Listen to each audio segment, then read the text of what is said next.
Bienvenue dans cette formation sur Robot Structural Analysis, module bâtiment. Une fois l'installation terminée, les raccourcis permettant d'accéder à l'application Robot Structural Analysis s'affichent dans le menu Démarrer et sur le bureau. Cliquez sur ces icônes pour lancer le logiciel.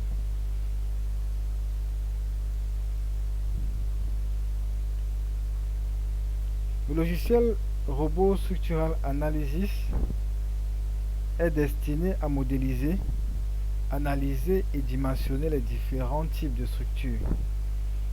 Ce logiciel permet de créer les structures, les calculer, vérifier les résultats obtenus, dimensionner les éléments spécifiques de la structure. Il permet aussi de créer la documentation pour la structure calculée, c'est-à-dire les plans d'exécution et les notes de calcul.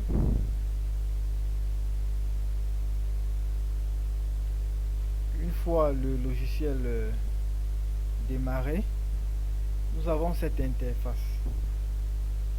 Dans cette interface, nous avions quelques types de structures qui s'affichent.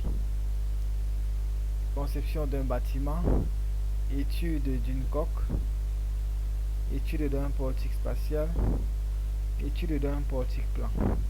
Si vous cliquez sur plus, d'autres types de structures s'affichent. En fonction de l'ouvrage que vous voulez calculer, vous devez sélectionner le type de structure qui correspond.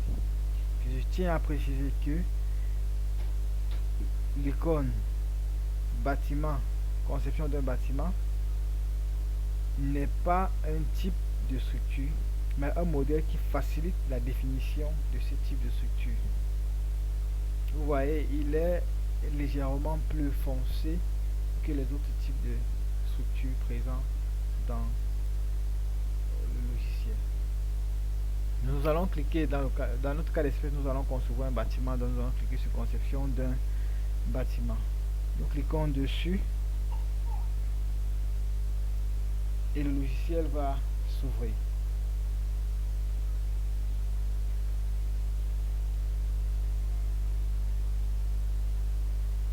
Nous avons cette interface.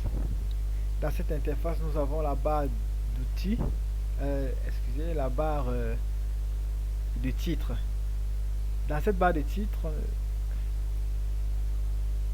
nous avons le nom du projet.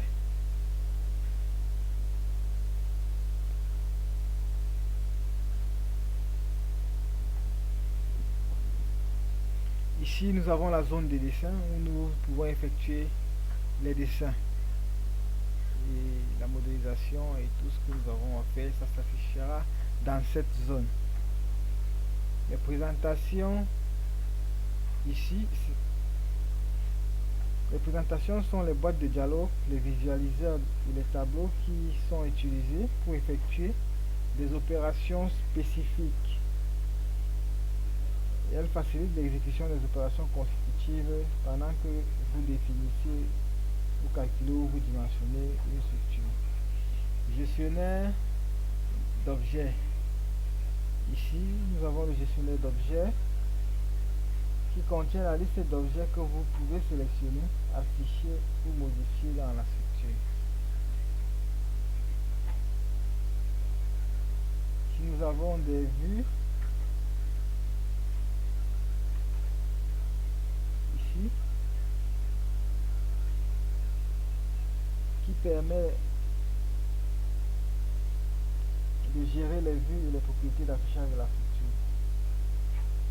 Les éléments affichés comprennent les numéros, les nœuds, les symboles, les appuis, les croquis, les profilés, les repères locaux, les intérieurs des panneaux, symboles de charge,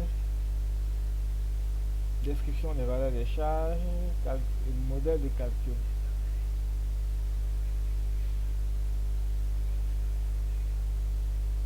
Nous avons les boutons de lancement rapide ici au bas. Nous avons les boutons de lancement rapide, ces boutons que vous voyez au bas à gauche de l'écran.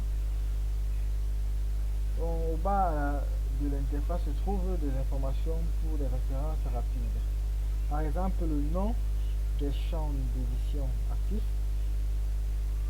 les coordonnées du curseur et les unités.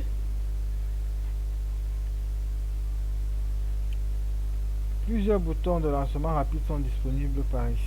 Par exemple, vous pouvez afficher un mode d'accrochage, des filtres de sélection graphique, etc. À l'extrême droite, vous avez une barre d'outils qui vous permet de contient les éléments de la structure. Nous avons la barre de menu, tout juste en bas de la barre de titre.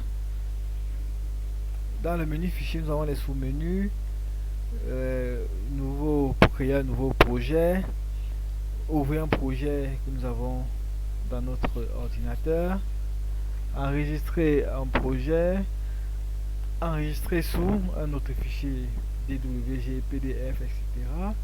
Importer des fonds de plan pour faciliter la modélisation, effectuer des captures d'écran, composer l'impression, faire des mises en page, imprimer, paramètres de l'imprimante, propriétés, fermer le projet, quitter le logiciel. Dans le menu édition, nous pouvons voir annuler pour annuler l'action que nous venons d'effectuer, rétablir l'action à annuler, copier, coller, couper, supprimer, sélectionner, transformer. Nous pouvons faire des translations, des rotations, le miroir des symétries, des homothéties, copier les propriétés de la structure,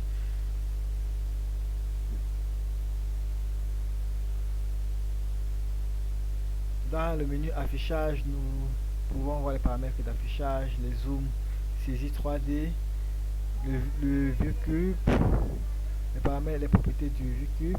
Le vue cube se trouve dans la quand nous cliquons sur vue, nous avons cet élément qui s'affiche, la structure s'affiche en 3D et nous pouvons visualiser la structure selon l'angle que nous voulons. Ensuite, nous avons dans structure des types de structures, définition des axes, des étages, donc les nœuds, les barres, les panneaux, les objets, c'est-à-dire pour créer des cercles, des rectangles, des carrés, des cylindres, des cônes, etc. Nous avons les éléments de structure, les planchers, voiles, ouvertures, les poteaux, les poutres, matériaux caractéristiques additionnelles. Nous avons la caractéristique additionnelle, les sols élastiques pour les barres, les relâchements linéaires, les noyaux, l'enchargement. Nous pouvons définir les cas de charge, définir les charges de la structure. Nous allons créer les cas de charge, définir les charges de la structure, faire des combinaisons, visualiser les tableaux de chargement et les tableaux de combinaison, appliquer les charges du vent et de la neige, faire des simulations des charges du vent, appliquer des charges du sol, des poussées des terres. Analyse de la structure permet de calculer la structure, de vérifier la structure, effectuer le maillage, imprimer les notes de calcul qui permet le traitement des résultats. Et dans les résultats, nous pouvons visualiser les réactions, les déplacements, les flèches, les efforts, les contraintes, cartographie des barres, cartographie des panneaux, les résultats des plaques et des coques. Dimensionnement permet d'avoir des éléments de structure tels que les plans de ferraillage, les plans, les notes de calcul. En outil, nous pouvons effectuer les cotations, changer les unités, la préférence de la taille, nous pouvons éditer les préférences, changer les normes, etc.